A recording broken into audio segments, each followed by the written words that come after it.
memiliki lahan 5 hektar dengan jumlah siswa saat ini kurang lebih 2.550 sekian siswa, dengan jumlah ruang kelas teori dan ruang kelas praktek kurang lebih 84, dengan jumlah rombel 72 rombel siswa, dengan jumlah tenaga pendidik dan tenaga non-pendidikan kurang lebih 205, ditambah dengan tenaga sarana ada 10 orang yang diberikan oleh Provinsi Jawa Tengah, dan mereka ada sebagian yang harus dibiayai dengan outsourcing. Yang selanjutnya, SMK Kota ini tergerak dari apa yang sudah diinisiasi oleh Kementerian LHK-RI awalnya di tahun 2012, Bapak Ibu semuanya, ketika kita ingin membranding sekolah ini menjadi sekolah yang bisa dikenal lebih jauh, tidak hanya pada tataran tingkat Provinsi Jawa Tengah, tetapi lebih dari itu, maka seiring dengan regulasi aturan bahwa pemerintah dalam ini Kementerian Lingkungan Hidup ingin menjadikan semua jenjang tingkatan dari SD, SMP, SMA, SMK sebagai sekolah penggerak peduli dan berbudaya lingkungan hidup, maka dari itu SMK 1 mencoba dari model aset yang kita miliki, dari lingkungan yang kita miliki, rasa-rasanya saat itu juga menjadi bagian yang aneh bagi kita,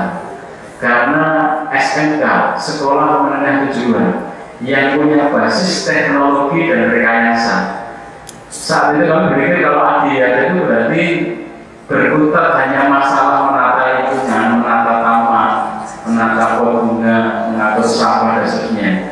Sementara saat itu memang kita masih berkutat atau masih berpikir tentang bagaimana mendidik anak-anak kita dengan hasilnya, dengan kompetensinya.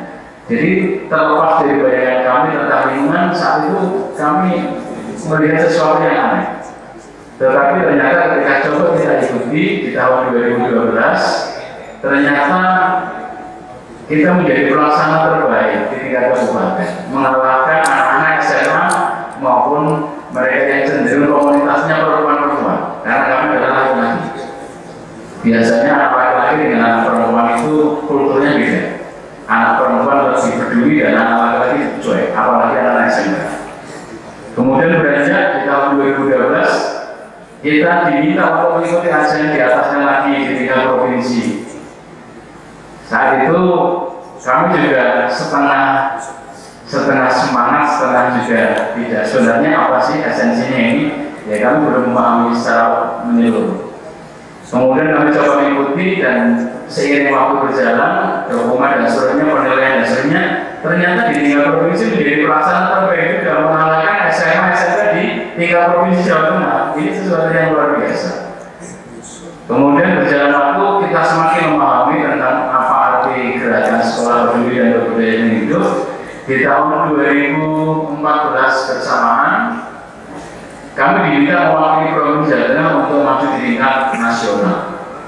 Nah, tentu di tingkat nasional bukan lagi hal yang mudah kita persiapkan, karena kita harus memiliki sekolah binaan baik tingkat SD, SMP maupun sederajat yang tidak hanya mereka mendapatkan prestasi di lokal, tapi paling tidak binaan kita masuk di tingkat provinsi. Nah, kemudian kita coba dengan mengikuti berbagai macam event kegiatan, momen dan seterusnya. Ternyata di tingkat nasional kita menjadi pelaksana terbaik juga, alhamdulillah 2014 ya. Nah, lanjut setelah itu di tahun 2016 ternyata kita diminta oleh Dinas Provinsi Jawa Tengah, tentunya dengan melalui seleksi, untuk mengikuti kegiatan sekolah peduli dan berbudaya hidup untuk tingkat adiata mandiri 2016 di tingkat mandiri. Kami harus bersaing secara nasional. Kalau kemarin bersaing secara tingkat provinsi, secara nasional kita bersaing, dan alhamdulillah seizin Allah SWT dan kerjasama semua pihak yang ada di dalam sekolah, ternyata kita bisa juga mendapatkan predikat terbaik untuk Adiaka Mandiri tingkat nasional. Alhamdulillah. Itu pun kami belum puas karena secara hitung-hitungan materi tidak ada yang didapatkan dari materi. Dari mulai kabupaten, provinsi, nasional, mandiri itu tidak ada penghargaan dalam bentuk materi yang kita dapatkan. Yang kita dapatkan adalah penghargaan piagam, kemudian piala dan seterusnya. Kami masih mengejar terus. Sebenarnya hakikatnya itu apa tentang bagaimana sekolah peduli dan berbudaya itu. Menjelang tahun 2019 ada program dari Direktorat SMK tentang revitalisasi sekolah. Jadi sekolah Direktorat memberikan format bantuan sekolah-sekolah yang ingin mengajukan tentang revitalisasi, dan itu bantuannya cukup fantastis besar, hampir 3 miliar. Pada saat komunikasi lebih lanjut, salah satu tim dari Direktorat SMK itu hadir di sekolah. Ternyata pertanyaan poin yang pertama yang disampaikan oleh tim monitoring dan evaluasi sebagai salah satu syarat SMK revitalisasi adalah apakah sekolah pernah mendapatkan penghargaan di bidang lingkungan. Poin yang pertama, saya masih ingat di ruang kepala sekolah, dan saya itu kepala sekolahnya mungkin belum bapak itu. Maka dengan tegas, dengan mantap saya jawab, saya tunjukkan piagamnya, SMK Sabaguna menjadi pelaksana terbaik untuk Adiaka Mandiri. Dilingkari, kemudian alhamdulillah di bulan atau di sekitar tahun menjelang akhir tahun 2019 kami dipanggil untuk mempresentasikan tentang profil sekolah di Direktorat SMK bersama juga dengan Bapak Imron. Dan lolos kita di tahun 2012 mendapatkan bantuan revitalisasi sekolah terbaik unggul dan berprestasi. Maka gedung ini kita bangun dengan dana revitalisasi kurang lebih 3 miliar. Ternyata saya baru sadar bahwa ternyata apa yang kita upayakan dan apa yang kita usahakan itu tidak saat itu kita dapatkan. Semua kebaikan yang kita lakukan tidak saat itu Allah balas, tetapi ada proses yang panjang, keikhlasan dan komitmen perjuangan kita yang harus kita upayakan. Setelah mandiri didapatkan, kami didahului sama Provinsi Jawa Tengah dan masih harus bersaing dengan sekolah-sekolah yang kemarin sama-sama mandiri seluruh Indonesia. Ada 22 provinsi dan 35 sekolah yang ikut bertanding untuk mendapatkan satu perwakilan oleh Kementerian LHKRI untuk di Kamboja tahun 2019. Maka kami ikut lewat provinsi, direkomendasi, kemudian secara nasional kita diminta untuk menyiapkan semua dokumen-dokumen dan seterusnya. Mungkin dokumennya kalau kita lihatkan mungkin nanti tebal sekali banyaknya. Dari 22 provinsi, 35 sekolah, kita cukup pesimis karena lingkungan kita itu tidak seindah lingkungan di Kota Batu, di Jawa Timur, di daerah-daerah provinsinya yang udaranya sejuk dan seterusnya. Kita berada di tengah-tengah daerah yang cukup panas. Tetapi kami cukup percaya diri karena apa? Kami berbasis teknologi dan rekayasa. Kami memiliki inovasi, kami memiliki modifikasi, kami memiliki sesuatu yang berbeda dari sekolah yang lain. Dan kebetulan isu global yang ada di SMK Sabaguna adalah lingkungan kami hampir sebagian adalah bumi industri. Di sebelah barat ada perkebunan logam. Di depan ini kalau di LH yang hadir mungkin tingkat kejernihan air minumnya itu sudah menjadi permasalahan tersendiri untuk warga sekitar, termasuk yang ada di sekolah kita. Jadi berbagai macam isu yang akan diterangkan oleh anak kita, maka kita menciptakan beberapa inovasi yang nanti Bapak Ibu bisa lihat. Meskipun sampai hari ini kami belum bisa menambah inovasi baru lagi. Dan ini sudah proses, kami akan menciptakan 2 inovasi untuk jurusan elektronika dan jurusan teknologi. yang insya Allah akan bisa diakses secara nasional, dan mungkin ketika terjadi sesuatu momen itu maka bisa diakses melalui online. Ternyata inovasi itu yang membedakan sekolah kami dengan sekolah yang lain. Nah, saya akan dijelaskan oleh anak kita. Melalui presentasi dengan semuanya berbasis bahasa Inggris. Saya sendiri tidak bisa berbahasa Inggris. Maka Bapak Ibu yang sudah mandiri, nanti kalau mau maju ke Science School, timnya harus ada yang jurusan bahasa Inggris. Nanti kalau yang menerjemahkan atau yang mentranslate bahasa Indonesia nggak bisa, atau pakai Google nggak bisa. Jadi harus ada orang yang mampu menerjemahkan tentang konsep dokumen dan sebagainya, dan harus ada yang mampu mempresentasikan dengan berbasis bahasa Inggris. Ya, itu satu syarat. Ya. Karena nanti di Kamboja atau nanti di negara yang lain diskusinya juga menggunakan bahasa Inggris. Ya. Alhamdulillah melalui presentasi yang begitu ketat, ya, yang begitu ketat, kami bisa menyingkirkan 34 sekolah seluruh Indonesia. Dan di bulan Oktober 2019 kami berangkat ke Kamboja untuk mendapatkan penghargaan ASEAN. Bapak Ibu, itu mungkin sebagai pengantar saja, dan akan dijelaskan oleh siswa kita supaya nanti waktunya bisa lebih panjang bisa keliling, melihat, kemudian nanti bisa diskusi dan sebagainya. Itu saja sebagai pengantar dari saya, dan sekali lagi tetap semangat Bapak Ibu. Ya, tetap semangat, tetap berjuang lebih, dan jangan pernah putus asa. Insya Allah nanti akan kami berbagi bersama dengan yang kita ini. Demikian, terima kasih banyak sebagai pengantar. Kurang lebihnya mohon maaf. Nasrullah wabarakatuh. Assalamualaikum warahmatullahi wabarakatuh.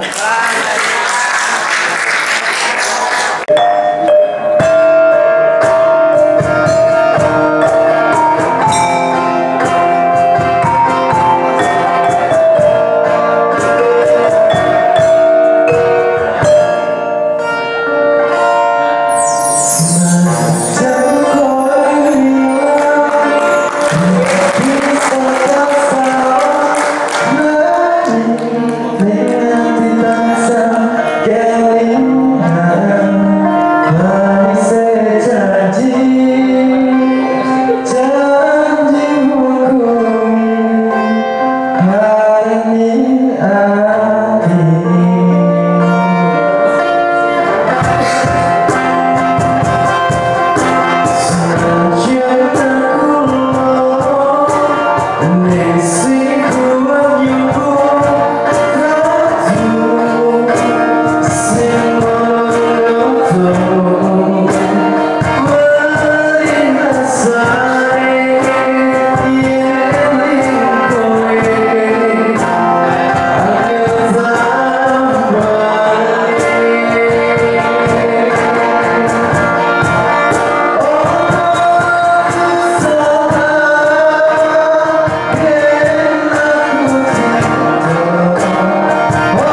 Berdirinya saya di sini untuk membentangkan secara singkat profil SMK Negeri 1 Adiwena.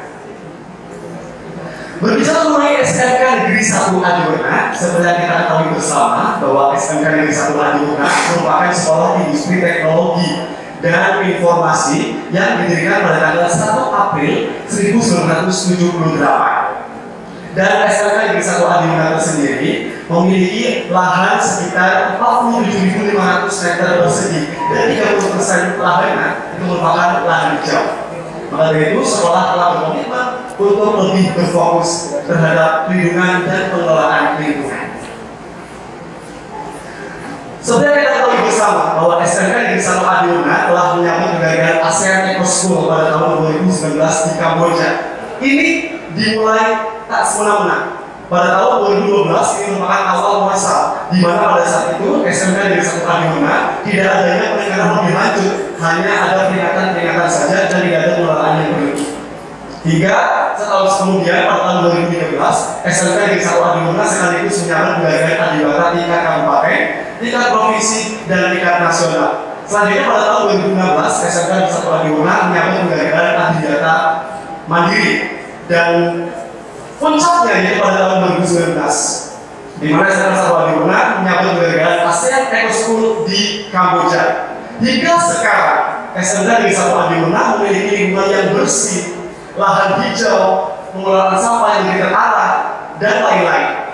Bahkan untuk pengelolaan sampah ini kita memiliki kebijakan dan pemilihan proses pengumpulan serta inovasi.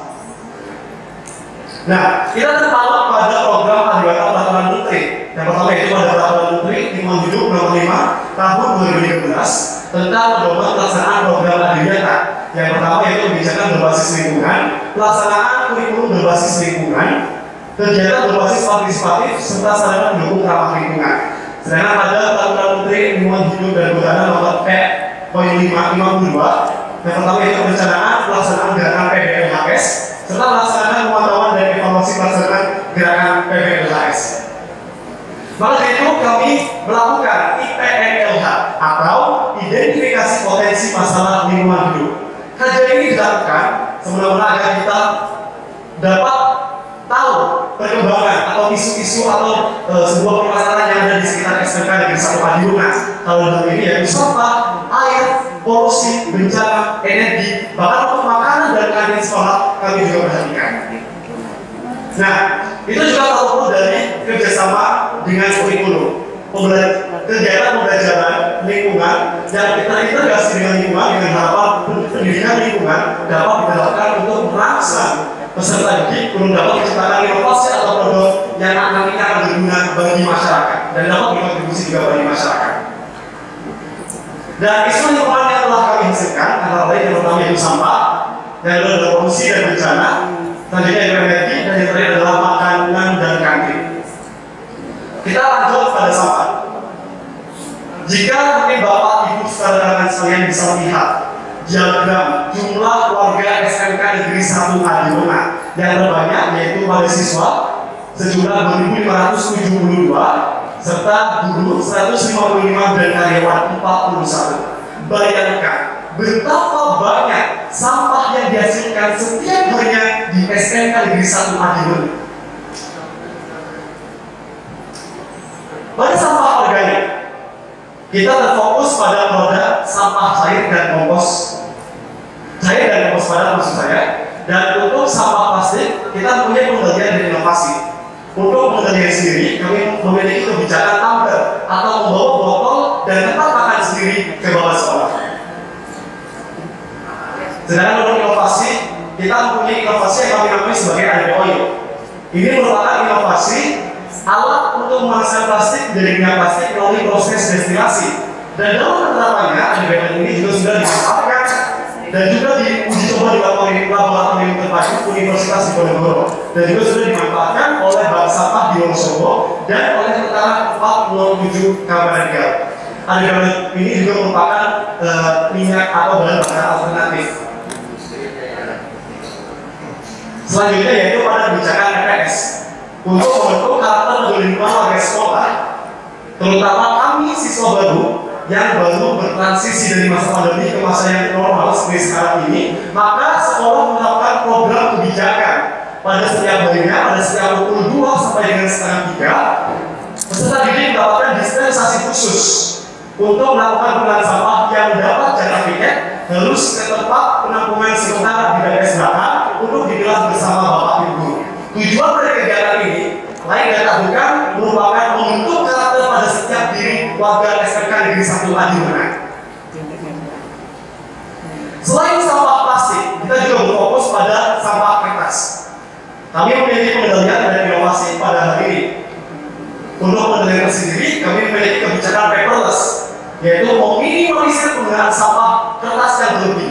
Bukan kami tidak memakai kertas, tapi kita meminimalisir sampah kertas yang berlebih. Seperti contohnya pada kegiatan ulangan harian, ulangan tengah semester, ulangan akhir semester, dan lain-lain yang sudah berbasis proyektor atau online.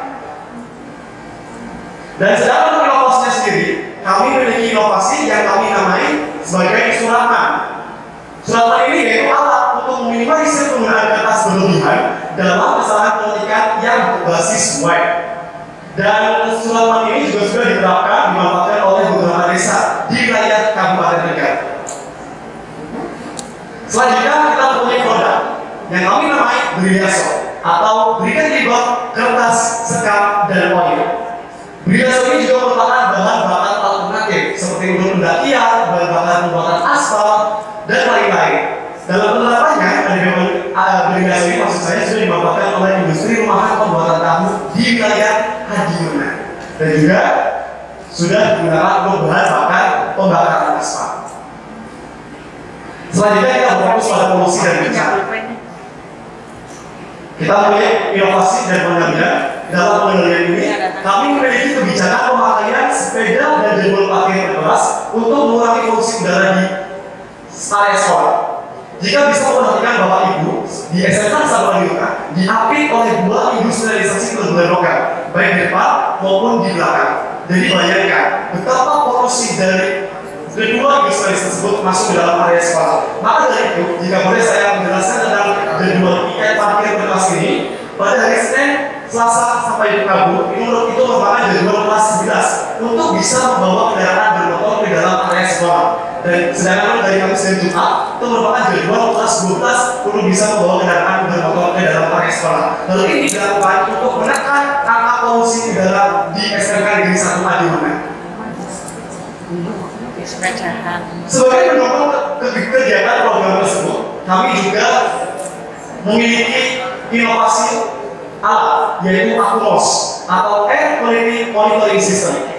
AQMOS ini merupakan sebuah alat untuk mengendalikan lingkungan ketika sekolah keadaan udara sudah tidak memungkinkan, maka akan langsung mengirimkan sinyal dan sekolah bisa langsung memberi tindakan yang terbaik untuk hal ini. Nah, AQMOS ini dapat memonitor tingkat polusi dengan melihat parameter polutan yang ada di udara atau PM sensor dan sensor yang membawa serta suhu. AQMOS mengirimkan data tiap jam dan dapat termonitor melalui situs.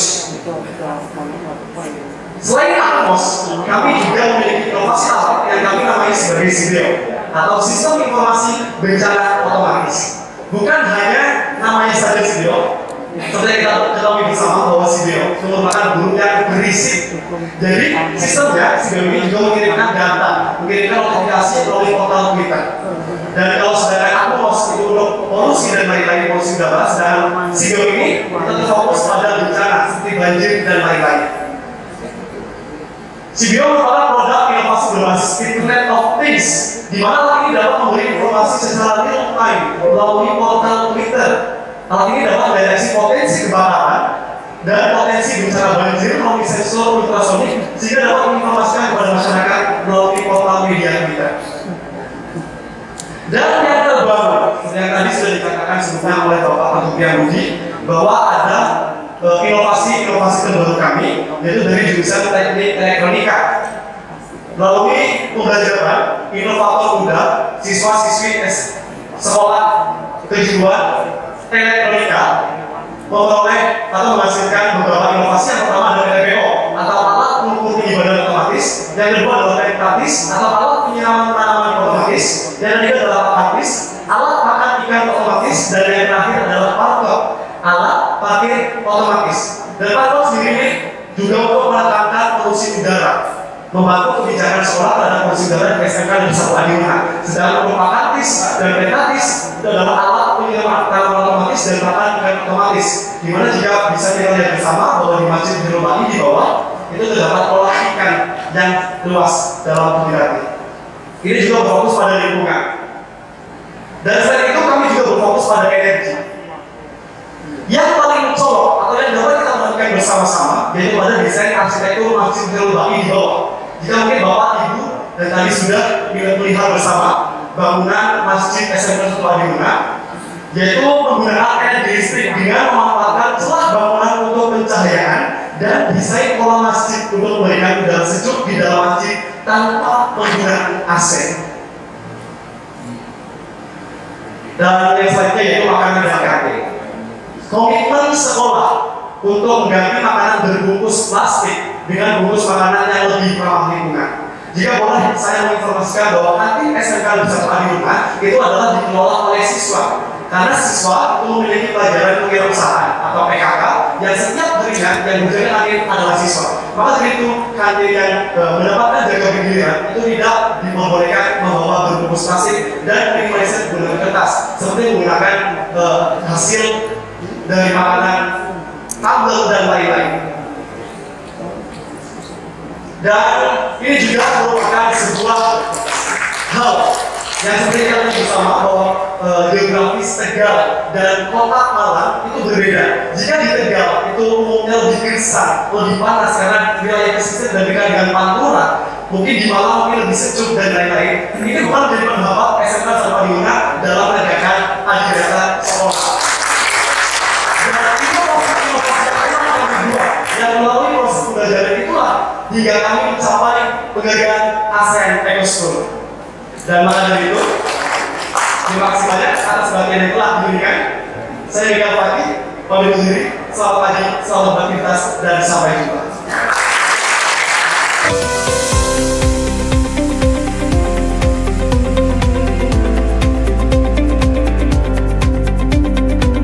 Sebelum itu, perlu Bapak Ibu ketahui bahwa di Kabupaten Tegal ada sebuah masalah termasuk dalam hal administrasi. Contohnya itu masalah konvensional, ketergantungan terhadap staf, kesalahan pengetikan data, penomoran surat kacau, dan juga format surat berbeda. Nah, Bapak Ibu juga perlu ketahui visi dan misi dari Kabupaten Tegal, yaitu memperkuat daya saing melalui pembangunan infrastruktur yang handal, berkualitas, dan terintegrasi serta berwawasan lingkungan. Oleh karena itu, kami SMK Negeri 1 Adiwarna melihat adanya kedua hal tersebut dan kami ingin mengatasi masalah dan juga mewujudkan visi dan misi Kabupaten Tegal tersebut. Jadi, kami menciptakan surat layanan mandiri ini. Nah, surat man itu merupakan singkatan dari surat layanan mandiri. Karena surat layanan mandiri bisa dilakukan oleh siapapun, kapanpun, dan dimanapun. Karena Suratman merupakan aplikasi berbasis web. Nah, Suratman juga sudah digunakan di beberapa instansi pendidikan dan juga instansi desa. Nah, kalau di instansi pendidikan biasanya digunakan untuk pembuatan surat perjalanan dinas, surat perintah tugas, dan lain-lain. Kalau di instansi desa biasanya digunakan untuk surat pembuatan keterangan tidak mampu, surat keterangan domisili, dan surat-surat yang lain. Nah, gimana sih cara kerja dari Suratman? Nah, cara kerjanya akan didemonstrasikan oleh teman saya. Silakan. Terima kasih Anam. Di sini saya akan menjelaskan cara kerja Suratman. Di sini adalah menu login. Kita melakukan login terlebih dahulu. Kemudian setelah login kita akan memasuki layanan. Tampilan seperti ini, halaman utama atau home. Dan jika kita akan membuat surat, maka klik surat. Setelah diklik, maka akan muncul tampilan seperti ini. Ini adalah contoh beberapa dari surat-surat tersebut. Seperti contoh, kita akan membuat surat perintah perjalanan dinas. Klik buat, maka tampilan akan seperti ini. Dan ini nama pegawai, kita ambil contoh Bapak Aminuddin, kemudian nama pegawai gua,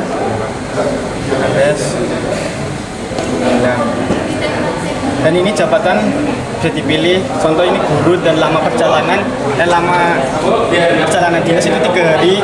Kemudian maksud dari perjalanan itu apa? Kita ambil contoh diklat dan berangkat itu kapan. Misal kita ambil contoh hari ini tanggal 14, kemudian tujuannya itu di mana, kita bisa ambil contoh Yogyakarta, kemudian pulang itu tanggal 17. Kita klik simpan, tamat, oke, dan nanti akan masuk ke laman seperti ini.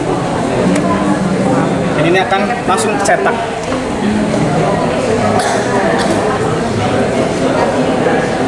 Tampilannya akan seperti ini. Ini otomatis sudah jadi. Tepuk tangan.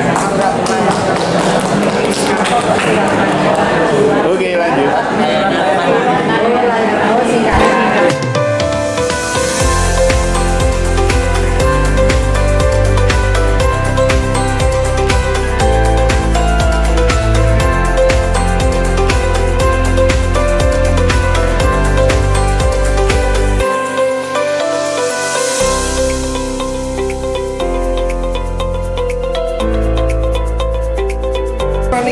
Bisa dijelaskan? Bisa. Ini alat makan ikan otomatis. Cara kerjanya itu nanti ini dibuka tutup setiap 2 detik sekali. Apa ya? Setiap bukanya itu setengah detik. Ini di sini kita pakai IoT itu ya? Iya. Dia pakai IoT ya? Pakainya RTC, Arduino Uno sama servo. Servonya buat sistem buka tutupnya. Kalau ini buat ngatur Timernya berarti diatur lewat RTC. LTC. Ini diaplikasikan di mana aja berarti sudah? Baru di sini. Oke, terima kasih. Boleh dijelaskan? Jadi ini adalah alat parkir otomatis, Pak. Jadi Alat? parkir otomatis. Jadi cara kerjanya, kalau jika ada mobil yang terdeteksi di sensor pertama atau sensor input, maka gerbang akan terbuka. Ya. Nah, begitu masuk, nanti ini sensor mendeteksi pintu tertutup. Dan ini sebaliknya. Sampai 4. Sampai batas ini ada 4. Kalau udah 4, ya pintunya bakal ngebuka penuh. Jika udah 4, ya, dibilang di sini jika sudah 4, ini ada tulisannya Pak. Parkir penuh, Pak. Bisa dari tulisannya. Oh, Sudah penuh. kalau dia sudah ini ya, misalkan masuk 4, ininya kuotanya 4 berarti penuh. Nanti keluar 1, Baru bisa cepat. Kalau keluar nanti bisa Masuk lagi. Sensor kurang sensitif. oke. Sekarang berapa harganya satu paketnya? Menciptakan teknologi tepat guna. ini masih prototipe, masih dalam tahap pengembangan. Bisa minta tolong dijelaskan? Jadi kita membuat ini, Pak, penyiram tanaman otomatis. Jadi kita di sini pakai sensor kelembaban tanah. Kalau tanahnya kering, otomatis pompanya bakal nyala. Tapi ketika tanah berada di kelembaban tertentu, Otomatis mati sendiri. Mati sendiri airnya. Sistem kerjanya bagaimana, Mas? ya Kerjanya tadi. tadi kita pakai sensor kelembaban tanah. Sensor kelembaban tanah. Sensornya itu buat sendiri apa memang sudah ada ya? Sudah ada, kita Sudah ada, tinggal membuat merangkainya. programnya aja. Tinggal merangkai. Programnya itu apa? Jaringannya berarti buat sendiri ya? Programnya buat sendiri. Aplikasi Kenapa? aplikasi Arduino. Arduino. Aplikasi apa, Mbak? Arduino. Misalnya kayak sepeda itu misalnya kayak tinggal merangkai aja gitu ya. Nah, terus sama membuat programnya aja. Ini kan ada program lagi di dalamnya. Programnya membangun ulang kan, maksudnya membangun mulai awal kan.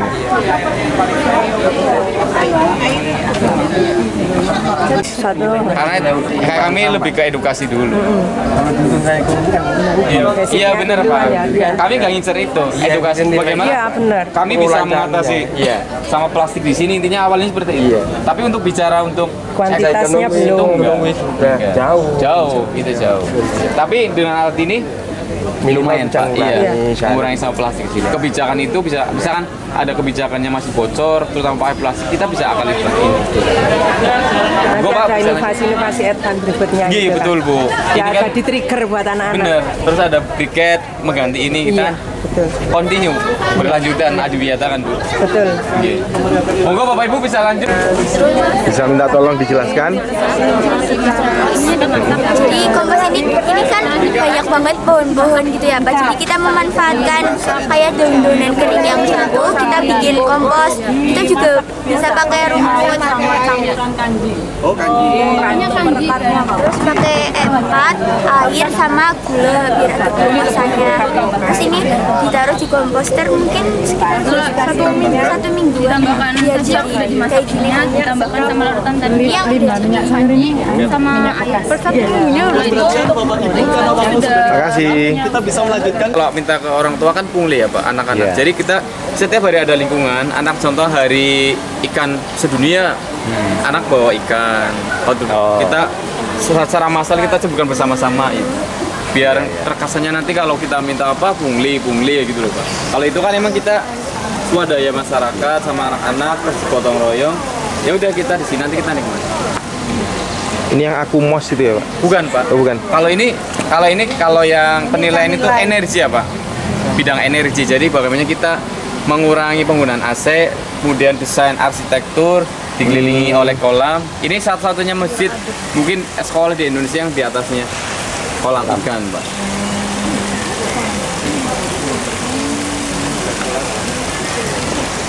Aku mas di belakang monggo Pak. Ada lagunya.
Awal pandemi sampai sekarang Bu. Jadi kita mencoba mengedukasi anak, apalagi yang budaya masih SMP, ke SMK masih labil sekali Bu. Jadi kita generasi yang ASN sudah habis, potong sama pandemi. Makanya kita ada program namanya EPS Edukasi Pemilihan Sampah, di mana setiap jam 2 siang ada dispen khusus buat anak. Jadi anak dari kelas bawa tempat sampah, kemudian kita bawa ke sini.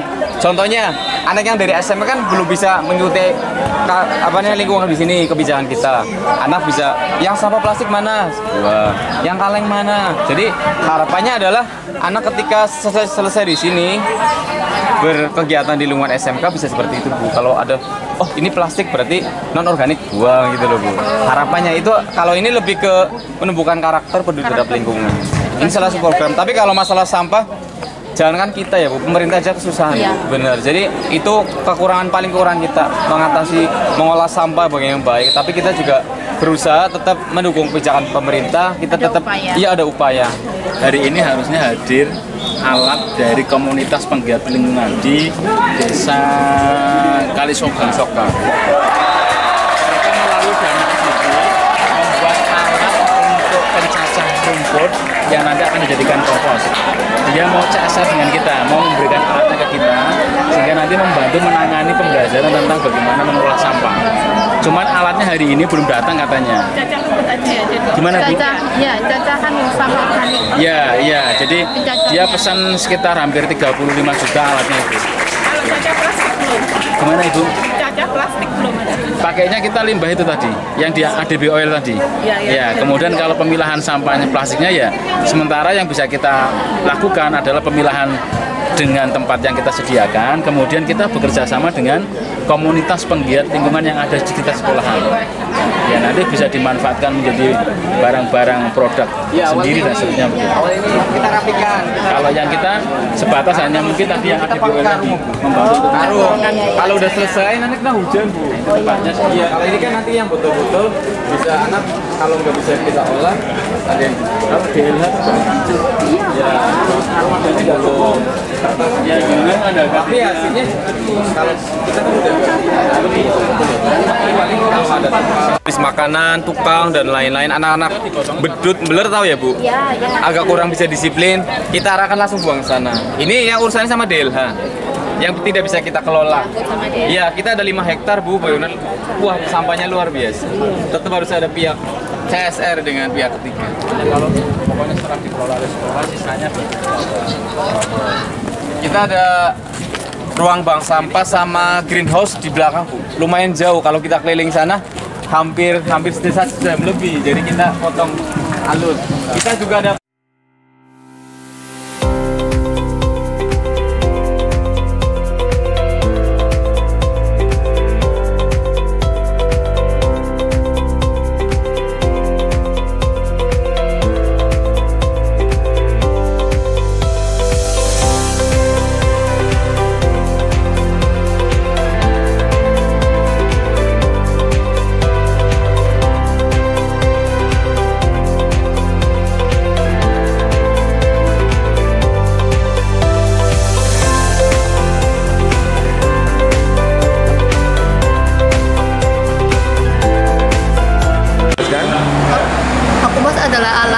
untuk mendeteksi polusi-polusi udara yang ada di sekitar ADB. Karena sekolah kami dekat dengan pabrik pembuatan logam. Cara kerjanya? Cara kerjanya, sensor PM2,5 ini mendeteksi partikel-partikel polutan udara, lalu mentransmisikannya ke dalam mikrokontroller ESP8266 yang ada di dalam sini. Setelah itu, dari mikrokontroller ini dikirimkan melalui internet ke website kami yang bernama iot.sch.smkn 1 Adiwarna. Mbak, coba, bisa nggak? Bisa, Pak. Ya, coba. Jadi nanti angkanya terlihat di situ ya, Dek? Iya, betul. Apa alamatnya? iot.smkn 1 ADW. Coba tulis ya.